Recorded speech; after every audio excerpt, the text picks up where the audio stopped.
షేర్లింగంపల్లి నియోజకవర్గం Congress joint secretary Vimal Kumar ముఖ్య నాయకులు బీఆర్ఎస్ వర్కింగ్ ప్రెసిడెంట్ కేటీఆర్ సమక్షంలో బీఆర్ఎస్ పార్టీలో చేరారు. ఇక తెలంగాణ భవన్లో జరిగిన కార్యక్రమంలో బీఆర్ఎస్ వర్కింగ్ ప్రెసిడెంట్ వారికి గులాబీ కండువా కప్పి పార్టీలోకి ఆహ్వానించారు.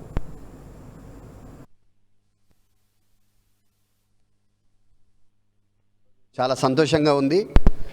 తిరిగి సొంత ఇంటికి వచ్చినటువంటి ఈ అనుభూతిని మాటల్లో వర్ణించలేను. ముఖ్యంగా మరి గత 2 సంవత్సరాల నుంచి మనం చూస్తూ ఉన్నాం కాంగ్రెస్ పరిపాలన ఏ విధంగా ఉంది ఏంటి, వారు చేసినటువంటి కొత్తగా ఎటువంటి సంక్షేమ కార్యక్రమం కానీ ఎటువంటి అభివృద్ధి కానీ ఏం జరగలేదు. కేవలం పెద్దలు కేసీఆర్ గారి నాయకత్వంలో గత 9-10 సంవత్సరాల కింద జరిగినటువంటి అభివృద్ధినే వాళ్ళు కొనసాగిస్తూ ఉన్నారు తప్ప వారు చేస్తున్నది కొత్తగా చేసింది ఏం లేదు. అదేవిధంగా 2023లో మరి కల్లబొల్లి మాటలు చెప్తూ మరి అనేక సంక్షేమ పథకాలు అది ఇస్తాము ఇది ఇస్తామని చెప్పేసి మరి కేసీఆర్ గారు నిరంతరం కష్టపడి చేసినటువంటి పథకాలన్నింటిని కూడా తూట్లు పొడుస్తూ ఈరోజు ప్రజల్లో అసంతృప్తిని గావిస్తూ ఉన్నారు. అసంతృప్తి గైకొన్నారు ప్రజలంతా కూడా.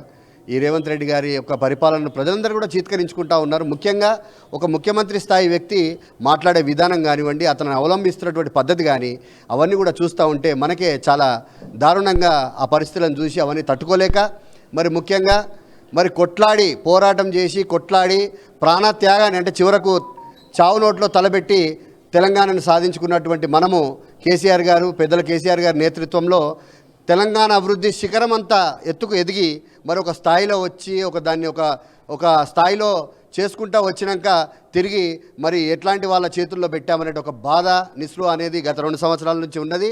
మరి ఈ యొక్క ఆవేదనను బాధలను తట్టుకోలేక ఇంకా కూడా నేను కాంగ్రెస్లో కొనసాగితే మరి అది మన రాష్ట్రానికి తీరని అన్యాయము తీరని లోటు అని చెప్పేసి మరి నా మనస్సాక్షిని నమ్ముకొని అధికారం అనేది ముఖ్యం కాదు, మరి తెలంగాణ ప్రజల భవిష్యత్తు ముఖ్యం కాబట్టి మరి ఈరోజు బీఆర్ఎస్ పార్టీకి అండదండగా ఉండాలన్న ఉద్దేశంతో మరి నేను షేర్లింగంపల్లి నియోజకవర్గం నుంచి మరి పెద్దలు మా మాజీ కార్పొరేటర్ నవతారెడ్డి గారి చొరవతో వారి నేతృత్వంలో మరి ఈరోజు నేను బీఆర్ఎస్ పార్టీలో జాయిన్ కావడం జరిగింది. పెద్దలు కేటీఆర్ గారి సమక్షంలో మరి కేటీఆర్ గారు కానీ పెద్దలు కేసీఆర్ గారి నేతృత్వాన్ని నాయకత్వాన్ని బలపరుస్తూ వారి నాయకత్వాన్ని ఇంకా ముందుకు తీసుకెళ్లాలా ప్రజలందరూ కూడా ఇప్పుడే గమనిస్తూ ఉన్నారు 2 సంవత్సరాలుగా పరిపాలన ఏ విధంగా ఉందని. కాబట్టి ఖచ్చితంగా రేపు రాబోయే కాలంలో తిరిగి పునర్వైభవం రాబోతూ ఉన్నది. కాబట్టి షేర్లింగంపల్లిలో బీఆర్ఎస్ పార్టీ బలోపేతానికి మేము ఖచ్చితంగా కృషి చేస్తాము. మరి అక్కడ ఉన్నటువంటి కాంగ్రెస్ పార్టీ ఎమ్మెల్యే మరి తన సొంత లాభం కోసము అతను ఆ విధంగా కాంగ్రెస్లోకి వెళ్ళి మరి పార్టీని నష్టం చేసిన విషయం అంతా కూడా మనమంతా చూసాం. కాబట్టి కానీ మేమందరం కూడా సైనికులుగా పనిచేసి ఖచ్చితంగా బీఆర్ఎస్ పార్టీని మళ్ళీ ఖచ్చితంగా తిరిగి పునర్వైభవం తీసుకొస్తామని. షేర్లింగంపల్లి నుంచి వలసలు కంటిన్యూస్గా వస్తూనే ఉన్నాయి. ఎందుకంటే ఈరోజు షేర్లింగంపల్లిలో ఎమ్మెల్యే వెళ్ళిపోతే కార్యకర్తలు లేరు నాయకులు లేరు అని చెప్పి ఒక ప్రొపగాండా అనేసి షేర్లింగంపల్లిలో క్రియేట్ చేశారు. కానీ ఈరోజు నాయకుడు లేకపోయినా సరే కార్యకర్తల నాయకులం అందరం కలిసి కూడా బీఆర్ఎస్ పార్టీ నిలబెడతాము. రాబోయే ఎన్నికల్లో బీఆర్ఎస్ పార్టీ తరఫున అభ్యర్థులను నిలబెట్టి ఇదే విధంగా అభ్యర్థులను గెలిపించుకుంటామని చెప్పేసి మేము అందరం కూడా సభాముఖంగా తెలియజేస్తున్నాము.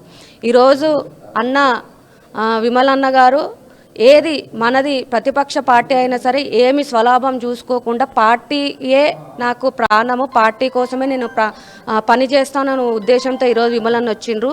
ఇదే 2 రోజులకు ఒకసారి 3 రోజులకు ఒకసారి షేర్లింగంపల్లి నుంచి జాయినింగ్స్ అవుతూనే ఉంటాయి. ఎలక్షన్స్ వచ్చే వరకు ఇది కంటిన్యూగా ఉంటూనే ఉంటుంది. రాబోయే కాలంలో మా షేర్లింగంపల్లి నాయకులు కార్యకుల దెబ్బేందో ఎమ్మెల్యే గారికి అబ్బా అన్నట్టుగానే చూపిస్తాం షేర్లింగంపల్లిలో.